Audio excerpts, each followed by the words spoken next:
Today we're going to be cooking my very own Italian Zuppa Toscana. What we're going to need for this recipe is 1 diced onion and garlic, 1/4 bunch of kale, you can find this at your local supermarket, 2 to 3 large russet potatoes, 2 to 3 diced low sodium bacon, 20 ounces of hot Italian sausage, 2 cubes of chicken bouillon, 16 ounces of heavy whipping cream, olive oil, salt, pepper, and crushed red pepper flakes. We're going to start off by cooking the 20 ounces of the hot Italian sausage. We have a skillet here ready. So we're going to put these in. We're not going to add any oil because these sausages do put out a lot of oil once they start cooking.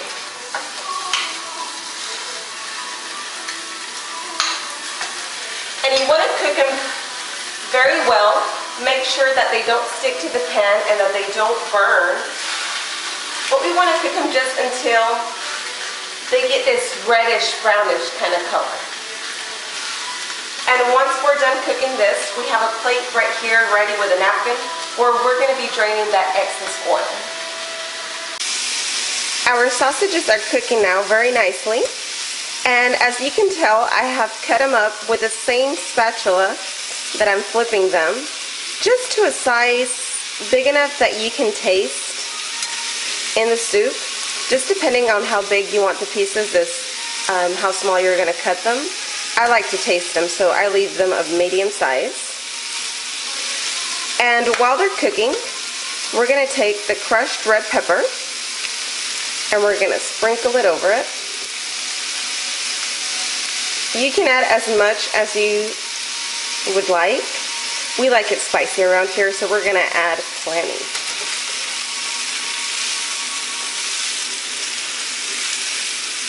And you keep cooking it with the crushed red pepper.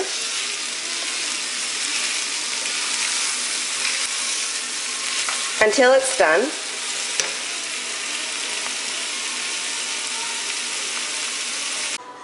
We have the sausage here. As you can see, it has caramelized with the red pepper flakes, and it is all done. Now we're ready to begin with our next step. We now have a bigger pot, and this is where we're going to mix everything to make the soup. We have it already heated up. We're going to add a little bit of olive oil, just a little bit, because we're going to be frying the bacon, and the bacon releases oil also.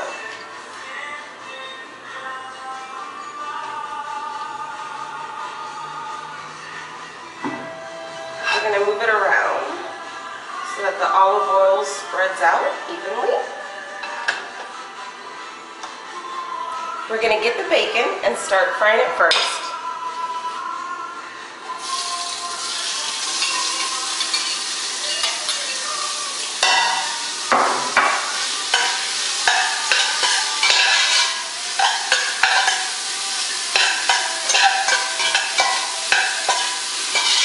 And we're going to fry the bacon until it also gets a golden color.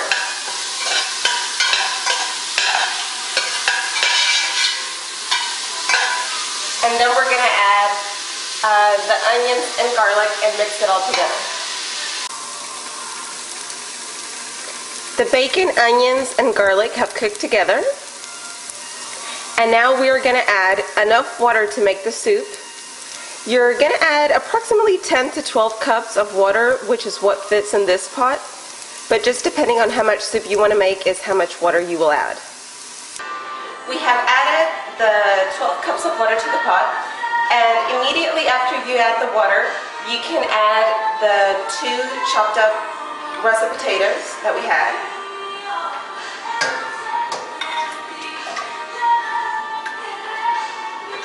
We're just going to add all of these in,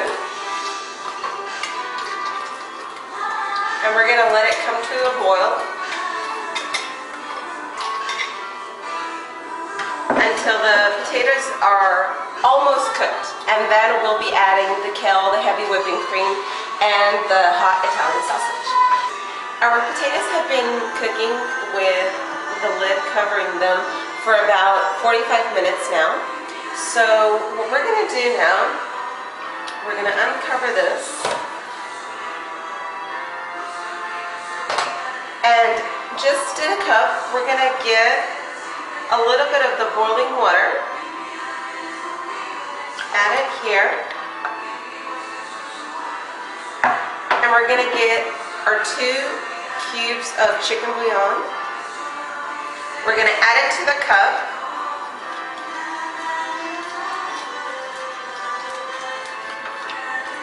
and with a small spoon we're going to dissolve them.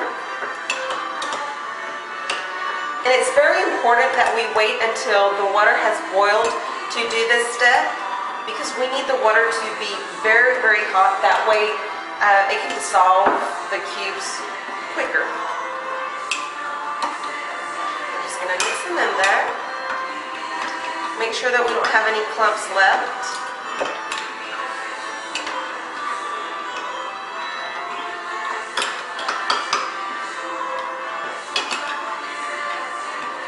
I like to wait to add salt to the soup after I add this, because remember that these cubes are a little bit high on sodium, so we want to wait and taste it until after we have added this. Also, the bacon that we've added has a little bit of salt.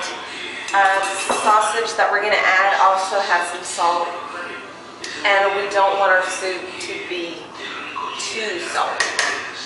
So we've added the chicken bouillon,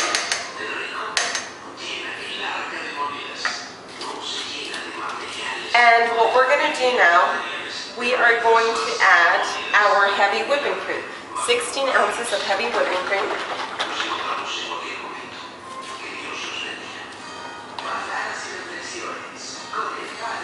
And put this here.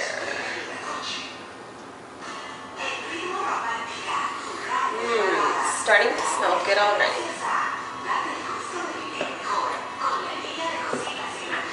We're going to give this a little mix, a little stir here, and we're going to let it come to a boil once again for about 5 minutes, and then we'll add the rest of the ingredients. The heavy whipping cream has come to a boil. I went ahead and added the hot Italian sausage and the kale, and it's all simmering here together.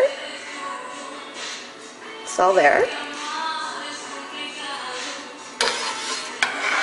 And we're going to let it simmer for just a couple of minutes so that all the flavors can mix in together. It's going to need a little bit of salt. I tasted it already. And just depending on how salty you want your soup or not salty, just depending on that, you'll add the salt to it. Mix it. Be careful not to mix it too much, because the potato is diced or cut up in really small pieces. If you keep mixing it too much, then you can end up with mashed potatoes inside of a soup. We're going to add a little bit of black pepper and mix it a little bit as well. And then we're going to cover it and let it come to a simmer, and then we will have our plate ready. This is how I will be serving my soup today to my guests. And of course, it wouldn't be a complete Italian meal without a nice glass of red wine. You can also serve this with garlic toast if you'd like. I hope you guys enjoyed my Italian Toscana soup. And remember, cocinar es un arte, pero cocinar con Anita es todo un delirio.